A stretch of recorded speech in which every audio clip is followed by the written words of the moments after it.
어마하다고 그래요. 그래서 아무리 그 약을 복용해도 그게 장기간 지속되지 않아서 그게 사람이 걸릴 수 있는 병 중에 가장 고통스러운 병이라 이렇게 이야기합니다.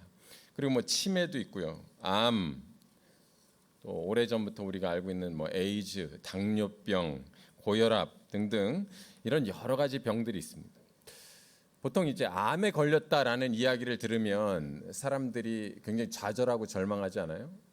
근데 이 암에 대해서 가장 대표적인 그 의사를 꼽으라고 하면 단연코 그 휴스턴에 있는 텍사스에 있는 MD 앤더슨 암센터, 그게 그 단일 기관으로는 전 세계에서 암 연구 기관의 가장 대표적인 기관인데 거기에 종신 교수로 있는 김의신 박사라는 분이 있어요.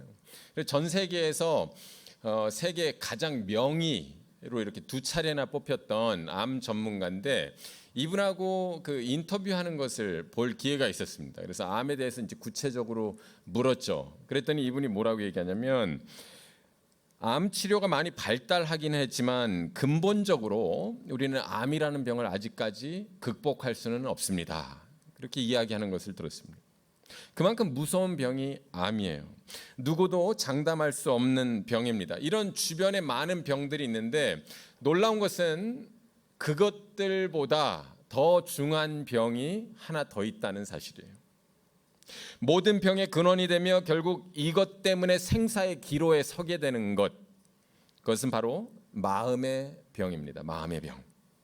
아무리 중한 병에 걸리고 내일 죽을 것만 같아도 그 마음의 소망과 기대와 믿음이 있는 사람은 다시금 일어나는 것을 우리가 종종 보게 됩니다. 그러나 그 마음이 한번 무너진 사람은 아무리 좋은 약과 처방이 있어도 끝끝내 죽고 만다는 사실이죠.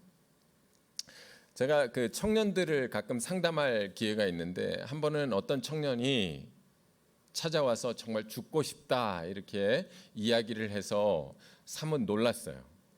물어봤더니 자기가 정말 좋아하고 함께 교제했던 자매에게서 실연당했다는 거예요. 근데 그 당시만 해도 제가 이렇게 상담 공부를 제대로 안 해가지고 지금은 좀 공부를 해서 그 awareness, 나름 이렇게 의식이 있는데 의식이 없으니까 그게 너무 한심해 보였어요. 뭐냐면 야, 자매 때문에 죽겠다고 그러나 이런 생각을 속으로 하게 된 거예요. 제가 속으로. 그래가지고 뭐라고 답했냐면, 형제님, 버스가 지나가면 다음 버스는 반드시 오게 돼 있습니다. 이렇게 제가 조언을 했죠. 그리고 정말 명조언이다 나름 이렇게 자부하고 있었는데 이 형제가 딱 그러는 거예요. 목사님, 그 자매 그 버스는 막차였습니다. 그러더라고요. 막차. 그래서 제가 뭐라고 그랬는지 알아요? 막차가 가고 동이 트면 다시 첫 차가 오게 돼 있습니다. 이렇게 이야기한 적이 있어요. 여러분, 우리 청년들은 어떤 상황과 환경 속에서 좌절하고 낙심하는지 모르겠지만 그 어떤 상황과 환경 때문에 우리가 한번 마음속에 그 병이 들고 그걸 계속 묵상하게 되지 않아요? 영어 표현으로는 dwell 하다라고 얘기하는데 그걸 묵상하다 보면 그게 마음에 크게 무게로 자리 잡게 되고 그게 중병에 이르게 된다는 겁니다. 잠언 18장 14절에 하면 사람의 심령은 그 병을 능히 이기려니와 심령이 상하면 그것을 누가 일으키겠느냐.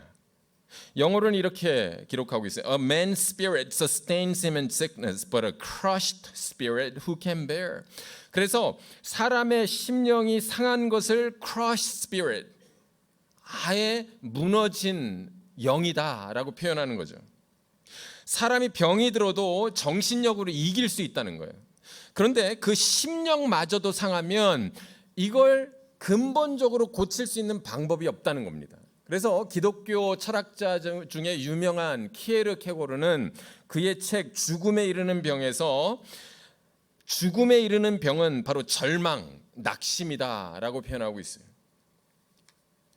우리 마음에 이 절망과 낙심이라는 병이 한번 들어오면 우리 인생 전체를 망가뜨리기도 하고 회복시키지 못하게 만든다는 사실입니다. 자, 조금 더 구체적으로 들어가서 사람들이 그러면 언제 절망하고 낙심할까요? 보편적으로 사람들은 사업이 한참 잘 되다가 사업을 망하게 되면 절망하고 낙심합니다. 건강하게 살다가 어느 날 건강을 상실하면, 건강을 잃으면 낙심합니다. 저는 이제 40대 후반이에요. 40대 후반인데 벌써 5년 전에 건강검진을 받다가 의사가 두 가지 이야기를 해주더라고요. 하나는 뭐냐면 지금도 그 다초점 렌즈 아니면 돋보기를 안 쓰면 앞이 안 보여요. 설교자가 앞이 안 보이니까 그게 너무 낙심되더라고요. 내가 벌써 이렇게 노안이 왔는가. 그리고 또 전립선에 문제가 생겨서 암일 가능성이 있으니까 구체적으로 좀 조사를 해보자. 다행히도 암은 아니었고 전립선 비대증이라는 판단을 받았습니다. 그러니까 그게 얼마나 속상하고, 내가 겉은 이렇게 허우대는 멀쩡해 보이는데 내 속은 이렇게 썩어가고 있구나, 이러면서 많이 낙심한 계기가 있었습니다. 그래서 건강하다가 이 건강을 잃게 되면 사람들은 낙심해요. 조금 전에 이야기했던 것처럼 두 사람이 잘 사귀다가 헤어지면 낙심합니다. 잘 될 것 같았는데 잘 되지 않으면 낙심합니다. 내가 뭔가 다 할 수 있을 것 같았는데 내 마음대로, 내 뜻대로, 내 의지대로 일이 진행되지 않으면 사람들은 낙심합니다. 그렇다면 이 낙심과 절망은 누구에게 찾아오는 것일까요? 혹시 산호라면이라는 노래 들어보셨어요? 새파랗게 젊다는 게 한미천인데 째째하게 굴지 말고 가슴을 쫙 펴라. 내일은 해가 뜬다. 내일은 해가 뜬다. 이런 노래 들어보셨어요? 이 가사를 보면 뭐라고 그래요? 새파랗게 젊다는 게 한미천이라서 여러분 째째하게 굴지 말라는 거예요. 특히 청년들은. 근데 여러분, 우리가 정말 젊다는 게 한미천이라서 이 땅 살아가면서 낙심 절망이 안 됩니까? 좌절이 안 됩니까? 그렇지 않아요. 이 절망과 낙심은 누구에게나 찾아옵니다. 오늘 본문을 보면 사도 바울과 같은 훌륭한 믿음의 선진도 그들의 생애에서 낙심되는 순간이 많았다는 것을 보게 됩니다. 본문을 자세히 관찰하면 다 읽지는 않았지만 이 낙심이라는 단어가 3번 반복되는데 1절, 8절, 16절에서 낙심 반복되고 있습니다. 바울은 복음을 증거하면서 그를 비난하고 힐난하고 적대시 여기는 자들을 보면서 심히 낙심될 일들이 많았다라는 것을 보여주고 있어요. 그 이야기를 하는 이유가 무엇입니까? 그러한 상황과 환경이 자칫 그를 낙심시키고 절망시켰지만 그럼에도 불구하고 그것을 극복했다라는 걸 우리에게 증거해주고 있는 것입니다. 바울과 같이 믿음이 훌륭한 선진들에게도 낙심되는 일들이 있었다면 오늘을 살아가는 우리들에게 얼마나 낙심될 일들, 낙심천만한 일들이 많이 있겠습니까? 이 낙심이라는 단어가 한자잖아요. 한자인데 떨어질 낙에 마음심자를 씁니다. 여러분, 어두컴컴한 골목을 가는데 여러분 형제 중에 와! 그러면서 깜짝 놀라는 적이 있죠. 그럴 때 마치 심장이 멎은 듯한 그런 경험 해보신 분들 있죠. 그게 낙심이에요. 이 땅을 살아가면서 내가 예상치 않은 큰 일, 큰 환난을 당하고 내 심장이 뚝뚝 떨어지는 것 같은 그런 일을 경험하는 것, 그게 바로 낙심, 절망하는 환경 속에 있는 것입니다. 이 낙심, 절망, 이게 우리 마음속에 들어오면 우리의 인생 전체를 망가뜨릴 수 있습니다.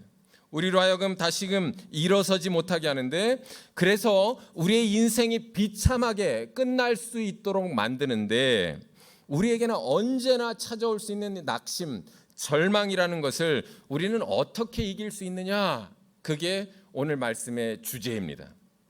오늘 본문에 의하면 사람들이 왜 낙심하는지에 대해서 조금 더 구체적으로 말씀해주고 있어요. 이건 성경적인 바울 사도의 가르침이죠.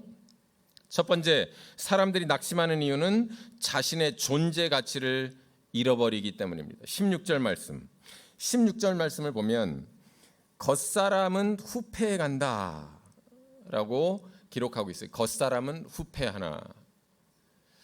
한자, 지난번에 와서도 그런 얘기를 했지만 이 성경이 대부분이 그 한자로 되어 있기 때문에 이해하기가 굉장히 힘들어요. 겉사람은 후패한다. 이게 무슨 말일까? 영어 성경으로는 outwardly, appearance-wise, we are wasting away. 점차 사라진다는 거예요. 여러분, 저는 염색을 안 하면요 온통 백발이 돼요. 머리가 지금 위에는 염색한 게 고스란히 남아 있어서 그런데 이 옆에는 새하얗죠. 그래서 곧 염색을 해야 되는데 처음부터 그랬겠어요? 제가 태어나면서부터 백발이었겠어요? 점차 나도 모르는 순간 제 얼굴에 주름이 생기고 머리가 흰머리가 많아지는 걸 보면서 우리는 마음속에 낙심하게 된다라는 표현입니다. 어느 날 거울을 보니 판판했던 얼굴에 주름이 가득한 모습이 보입니다. 잘 보이던 글이 점점 보이지 않습니다. 잘 들리던 귀가 이제는 잘 들려지지 않습니다. 하룻밤 새기가 왜 그렇게 힘든지 모르겠어요. 이렇게 겉의 사람은 낡아갑니다. 그러면서 사람들은 이제 내 기계가 다 되어가는구나 이렇게 생각하면서 낙심하게 된다는 거예요.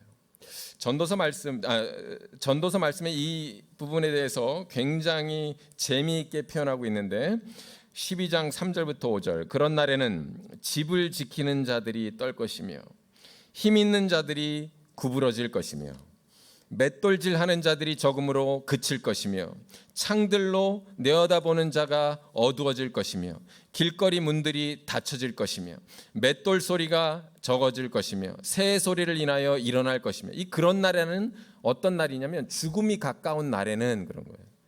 여러분 나이가 들면 들수록 재밌는 게 잠기가 굉장히 밝아집니다. 잠이 없어져요. 그래서 새 소리를 인하여 일어난다는 거예요. 여러분 지금까지 늦잠 이렇게 자고 교회 오는 것도 힘드시다라고 하는 것은 아직까지 젊다라는 증거예요. 저도 옛날에는 그랬죠. 근데 요즘은 방문 여는 소리 하나 또 개 짖는 소리 하나 이렇게 뻘떡뻘떡 일어나고 잠을 다시 청할 수가 없습니다. 음악하는 여자들은 다 쇠해질 것이며 그런 자들은 높은 곳을 두려워할 것이며 길에서는 놀랄 것이며 살구나무가 꽃이 필 것이며 메뚜기도 짐이 될 것이며 이걸 한번 상상을 해보세요. 여러분 메뚜기가 잠깐 여기 앉았다고 이게 짐이 되는 거죠. 무거워서. 그런 날에는 원욕이 그치리니 모든 욕심들이 이제 다 없어진다는 거예요. 사람이 자기 영원한 집으로 돌아가고 조문자들이 거리로 왕래하게 됨이라.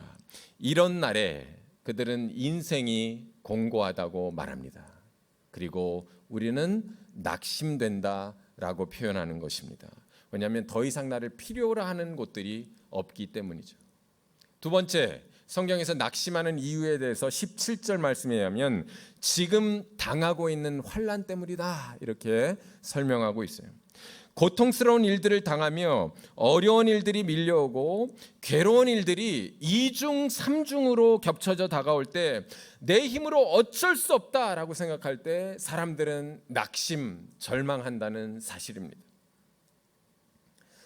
하나님을 열심히 믿으려고 하면 할수록 더 많아지는 사단의 시험들, 유혹들이 있습니다.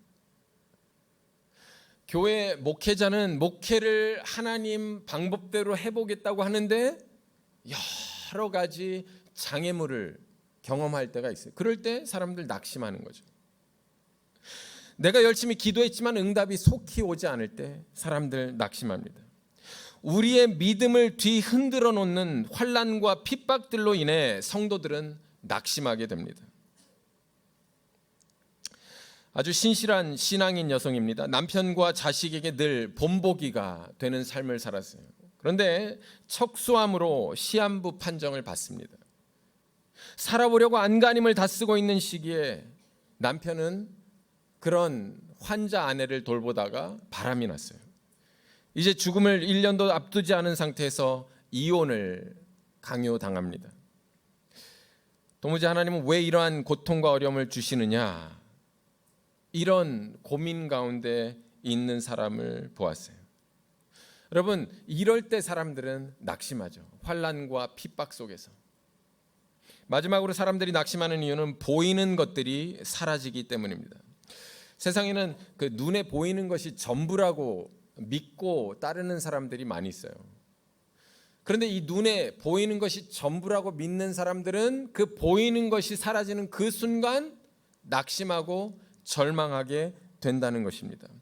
그것을 위해서 목숨을 걸었는데 그것만 가지면 내 인생이 필 것이다라고 생각했는데 그것이 사라지는 그 순간 사람들은 절망하고 낙심한다는 사실이에요. 그래서 이런 이유로 해서 일단 낙심하게 되면 그의 인생이 그때부터 무너지기 시작한다는 사실입니다. 그런데 바울은 고린도 교회에 편지를 쓰면서 우리가 낙심하지 아니하노니, 이걸 계속 반복해서 얘기해요. 우리가 낙심하지 아니하노니, 그런 상황에서도 우리는 낙심하지 아니하노니, 낙심하지 아니한다라고 고백해요. 그가 낙심할 수밖에 없는 상황에서도 떨어질 낙, 마음심 뚝뚝 떨어지는, 마음이 뚝뚝 떨어지는, 내 심장이 뚝뚝 떨어지는 그 상황 속에서도 낙심하지 아니한다라고 고백할 수 있는 비결, 그가 그 낙심 중에서 다시금 일어설 수 있는 능력의 비결은 무엇일까요? 본문에 의하면 바울은 그 비결 역시 세 가지로 우리들에게 가르쳐주고 있습니다. 첫 번째 16절 말씀 다시 보겠습니다. 16절 말씀 우리 한번 같이 읽어볼까요? 본문 16절, 고린도서 4장 16절 함께 읽습니다. 시작. 그러므로 우리가 낙심하지 아니하노니 우리의 겉사람은 낡아지나 우리의 속사람은 날로 새로지도다. 전도 여행을 하면서 수많은 고생과 끊임없는 고난, 또 어김없는 세월의 흐름 속에서 바울 사도 역시도 그의 겉사람이 후패해가는 것을 경험하였습니다. 그의 안질로 인해 눈이 보이지 않고 급기야 글을 쓸 수도 없는 지경까지 이르게 되었습니다. 그래서 그는 성경을 쓰면서, 편지를 쓰면서 직접 쓸 수 없는 상황에 더디오에게 대피를 부탁해야만 했습니다. 이게 얼마나 낙심되는 일이에요. 보이던 눈이 제대로 보이지 않는 바울 사도, 육체의 가시와 핍박 때문에 그의 육체는 말할 수 없을 정도로 망가집니다. 그러나 바울의 서신을 보면 마지막 서신을 보내는 순간까지 약한 모습, 낙담한 모습, 좌절한 모습, 절망하는 모습이 전혀 나오지 않습니다. 오히려 힘이 넘치고 소망에 찬 모습을 우리에게 보여주고 있습니다. 디모데후서 4장 6절부터 8절 보면 관제와 같이 벌써 내가 부음이 되고 나의 떠날 기약이 가까웠도다. 내가 선한 싸움을 싸우고 나의 달려갈 길을 마치고 믿음을 지켰으니 이제 후로는 나를 위하여 의의 면류관이 예비되었으므로 주 곧 의로우신 재판장이 그날에 내게 주실 것이니 내게만 아니라 주의 나타나심을 사모하는 모든 자에게니라 라고 선포하고 있습니다. 겉사람이 그토록 망가졌는데 어쩜 그리 담대할 수 있었을까요? 그는 자기의 속사람이 날로 새로워지는 것을 경험했기 때문에 가능했던 것입니다. 그는 자기의 속의 사람이 예수 그리스도를 믿음으로 거듭날 뿐만 아니라 하나님의 말씀을 통해서 매일매일 새로워지는 역사를 체험했다라는 사실이에요. 날마다 그리스도의 장성한 분량이 충만한 데까지 자라는 경험을 하였습니다. 때문에 그는 겉의 사람 때문에 더 이상 낙심하지 않습니다. 저는 사랑하는 우리 온누리 모든 청년들이 여러분의 겉의 사람을 바라보지 않고 내 속 사람을 계속해서 잘 관리하고 키우고 애씀으로 말미암아 속 사람이 거듭나는 것을 매일매일 경험할 수 있게 되기를 주의 이름으로 축원합니다. 자, 조금 더 구체적으로 여러분, 겉사람은 결국은 너나 할 것 없이 다 후패하게 되어 있어요. 그러나 내가 하나님 안에서 가지고 있는 확실한 정체성이 있는 사람은, 그 속 사람이 견고한 사람은 그 겉이 변한다고 인생 살면서 좌절하지 않는다는 거죠. 그게 내게 큰 좌절할 만한 이유가 되지 않는다는 것입니다. 우리 속사람은 아무리 나이가 들어도 새롭게 변화될 수 있습니다. 영롱한 이슬과 같이 빛날 수 있는 것이 우리의 속사람이에요. 그래서 고린도서 5장 17절 보면 누구든지 그리스도 안에 있으면 새로운 피조물이라, 이전 것은 지나갔으니 보라 새 것이 되었도다. 여러분, 환경과 상황은 계속 나를 억누르고 좌절하게 만들지만, 특히 나의 겉모습, 내 외형적인 모습, 남들과 비교할 때 너무너무 피해의식, 열등의식이 생길지 모르지만, 우리의 속사람이 새로워질 때 우리는 그 안에서 좌절하고 절망할 시기에 다시금 새 힘을 얻는다는 것입니다. 두 번째, 17절 말씀. 낙심하는 상황에서 우리가 낙심을 물리치고 이길 수 있는 두 번째 방법, 본문 17절입니다. 우리 같이 한번 읽어볼까요? 본문 17절 시작. 우리가 잠시 받는 환난에 경한 것이 지극히 크고 영원한 영광에 중한 것을 우리에게 이루게 함이니. 바울은 당신이 당하고 있는 환난에 대해서 이렇게 고백해요. 이것은 잠시 받는 환난이다. 첫 번째, 잠시 받는 환난이다. 환난을 당할 때는 정말 끝없이 당하는 것 같지만 아니라는 거예요. 환난의 끝이 있다라고 설명하고 있습니다. 아무리 힘든 환난이라 해도 거기에는 반드시 끝이 있다. 밤이 깊으면 깊을수록 새벽은 가까워진다라는 거죠. 그렇기 때문에 바울은 환난 중에서 낙심하지 않는다라고 고백하고 있습니다. 또 바울은 자기가 당한 고난을 경한 것이다 라고 표현하고 있어요. 17절 말씀이 영어로는 For our light and momentary troubles. light이라는 게 이 빛도 light이지만 가볍다 그럴 때 light이라고 그러잖아요. 그래서 굉장히 가벼운, 그리고 momentary, temporary라는 얘기예요. 그래서 가볍기도 하고 일시적으로 왔다가 갈 환난이라는 것을 알았기 때문에 나는 낙심하지 아니한다라고 고백하고 있는 것입니다. 저는 그래서 정말 바울이 당한 환난이 그렇게 가볍고 그렇게 일시적이고 찰나적인 것이었나 생각해 보았어요. 고린도후서 1장 8절부터 9절 보면 힘에 지나도록 심한 고생을 받아 살 소망까지 끊어지고 우리 마음에 사형 선고를 받을 줄 알았으니. 얼마나 받는 환난과 그 역경이 힘에 지난 것이면 살 소망까지 끊어지고 죽고 싶었다라는 표현을 하는 거죠. 그럼에도 불구하고 그가 그 환난을 경한 것이라고 말하는 이유는 성경에 말씀하고 있잖아요. 장차 받게 될 지극히 크고 영원한 영광에 중한 것에 비하면 이것은 경하다라는 거죠. 보다 더 나은 것, 이 땅이 아니라 영원한 내세 우리가 경험할 그 영광의 영광스러운 자리를 아는 사람은 이 땅의 것 가지고 더 이상 아둥바둥하지 않는다라는 표현입니다. 이제 주님과 더불어 영광의 자리에 서서 영원토록 거할 날을 바울이 상상하면 지극히 짧고도 일시적인 아픔과 고통이다라고 고백하고 있는 것입니다. 더 나아가 바울은 그 환난이 지금은 힘들지만 그것은 영원한 영광에 중한 것과 그것을 우리에게 이루는 통로가 된다라고 고백하고 있어요. 야고보서 1장 3절부터 4절 보면 내 형제들아 너희가 여러 가지 시험을 만나거든 온전히 기쁘게 여기라. 이는 너희 믿음의 시련이 인내를 만들어내는 줄 너희가 알미라. 인내를 온전히 이루라. 이는 너희로 온전하고 구비하여 조금도 부족함이 없게 하려 함이라. 여러분, 시험과 유혹과 어쩌면 그 낙심되는 일들이 왜 우리 삶 가운데 끊임없이 찾아옵니까? 그것은 우리를 연단함으로 말미암아 우리를 더 하나님 나라의 그 놀라운 영원한 영광에 중한 것을 바라보게 만들기 위함이라는 사실이죠. 저는 목회를 하면서 항상 제 마음속에 갈등이 뭐였냐면, 특히 이제 이민 목회를 하면 은퇴하고 나서 먹고 살 길이 막막한 거예요. 이민교회가 형편이 어려우니까 뭐 노후 대책을 해주는 것도 아니고 또 연금을 부어주는 것도 아니니까 제게는 소망이 있었습니다. 그 소망이 뭐냐면 딸 둘 아들 하나, 제 자식들이었어요. 이들을 잘 키우고 유명한 프로페션을 만들어서 어떻게 해서든 콩고물이라도 내게 떨어지게 해야지, 이런 이제 고민들이 있었죠. 근데 자식을 키워본 분들 알지만 그렇게 자식이 내 의지, 내 뜻대로 원하는 대로 살아갑니까?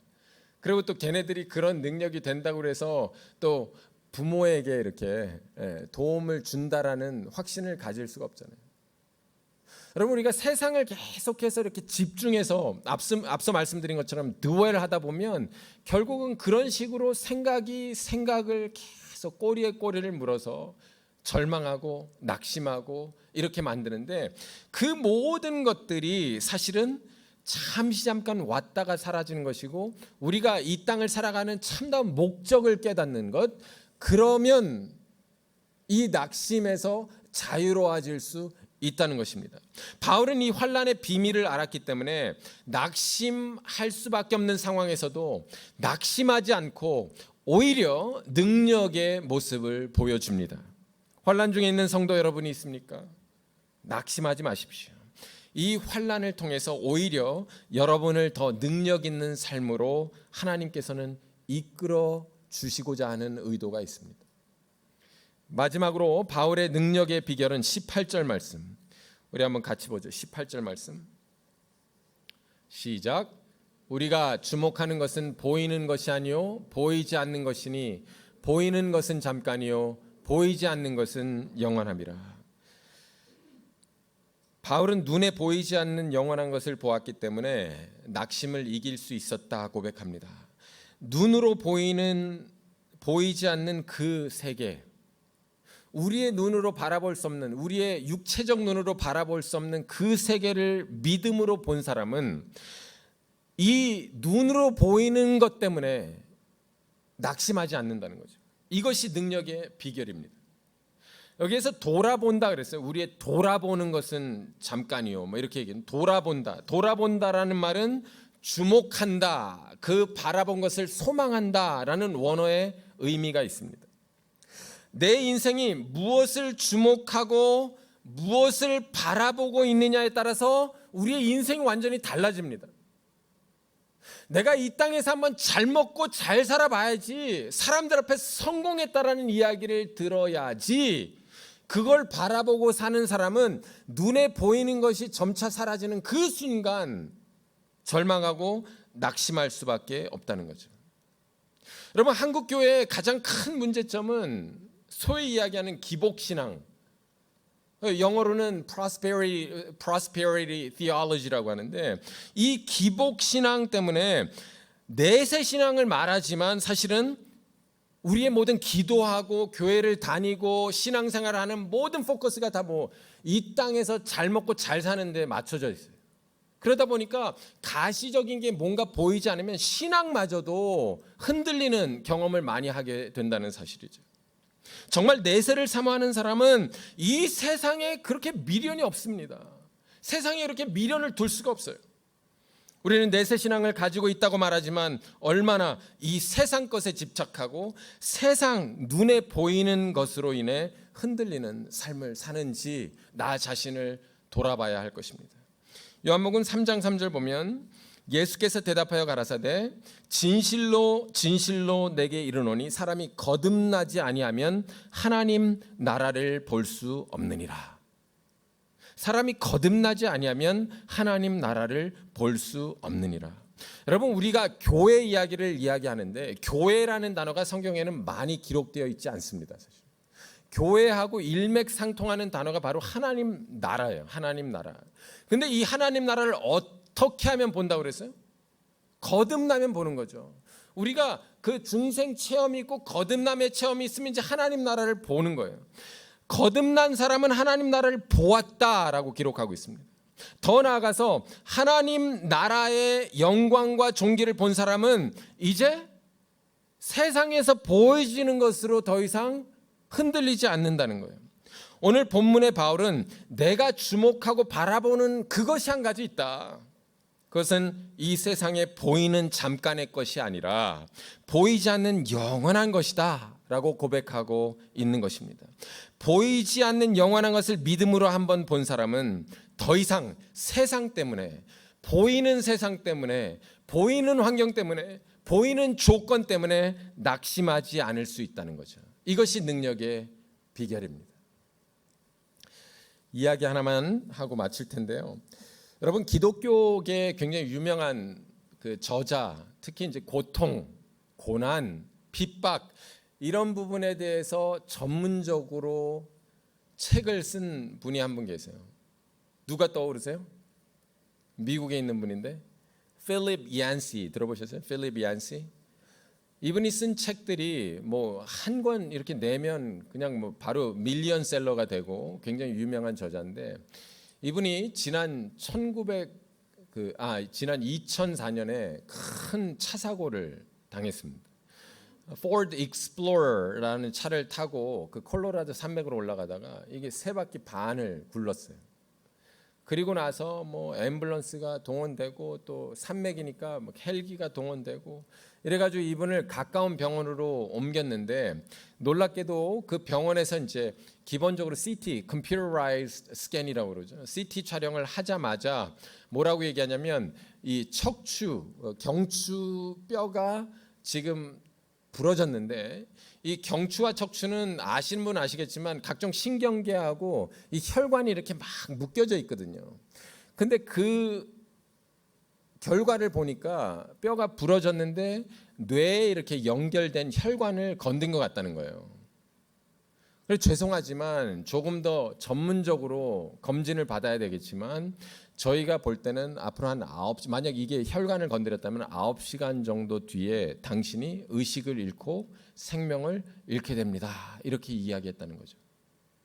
점차 뇌로 이제 그 피가 이렇게 올라가면서 이제 뇌출혈이 된다는 겁니다. 그래서 이제 대학병원, 큰 병원으로 이제 옮겨가려고 준비하고 있는 그 시점에 필립 얀스가 이런 고백을 합니다. 본인이 예상치도 않은 그 사고를 당하고 이제 내가 남은 인생이 9시간밖에 없다라고 할 때 앞이 캄캄해지더라는 거죠. 자기가 제일 먼저 한 일이 뭔지 아세요? Can you call my wife? 제 아내에게 전화를 좀 걸어주시겠어요? 전화를 해가지고, Honey, I just want to say that I love you so much. 여보, 내가 당신을 얼마나 사랑하는 줄 알죠? 그 와이프는 갑자기 그런 얘기를 들으니까 얼마나 충격이겠어요. What's wrong? No, I just want to say that I love you so much. 여러분, 그리고 내가 살면서 혹시 당신의 마음을 아프게 한 일이 있다면 날 용서해 줄 수 있어. 그 전화를 끊자마자 그 아들들에게 또 전화를 해서 똑같은 고백을 합니다. 그러면서 이분이 인생 마지막 그 순간, 이제 몇 시간 남지 않았다고 했을 때 오로지 4가지 근본적인 질문만 그의 뇌를 확 사로잡고 있었다라고 고백하고 있습니다. 그 사고 바로 직전에 이분이 책을 출판할 계획을 가지고 있었는데, 이 책을 출판하면 이게 얼마나 팔릴까를 생각하다가 그 사고가 났다는 거예요. 근데 막상 몇 시간 뒤 내가 죽는다고 생각하니까 그 책이 100만 권 팔리든 1000만 권 팔리든 아무 소용이 없었다라는 거죠. 내 은행 구자에 얼마가 있는지 소용이 없었다. 내가 지금 무슨 차를 운전하는지 아무런 의미가 없었다. 그 차는 어차피 이제 폐차할 거고. 내 인생에 오로지 4가지 근본적인 질문. 그 첫 번째 질문은 이것입니다. Who do I love? 내가 가장 사랑하는 사람들이 누군가? 그들을 떠올리게 되더라는 거예요. 두 번째는 첫 번째 질문과 일맥상통하는데 Who am I going to miss? 내가 가장 그리워할 사람이 누군가? 또 내가 죽은 뒤 나를 그토록 그리워할 만한 사람은 누군가? 세 번째, Have I lived a meaningful life? 나는 이 땅을 지금 수십 년 살아오면서 정말 의미 있는 삶을 살았다고 자부할 수 있는가? 근데 더 궁극적으로 마지막 질문, Am I well prepared for the life after death? 나는 이제 죽으면 시작될 영원한 내세에 들어갈 준비가 완전히 되었는가? 사랑하는 청년 여러분, 우리가 살아갈 날이 얼마나 남았는지 저는 몰라요. 이분은 다행히도 정밀 검사를 했더니 그 혈관은 건들질 않아서 지금도 건강하게 살고 계십니다. 그러면 매일매일 살아가면서 저는 이분이 던졌던 그 4가지 질문을 던지면서 살 때 우리는 인생이 더 이상 무의미하고 무가치한 인생이 아니라 보다 더 의미 있고 보다 더 궁극적이고 보다 더 가치 있는 삶을 영위할 수 있다라고 생각합니다. 기도하겠습니다.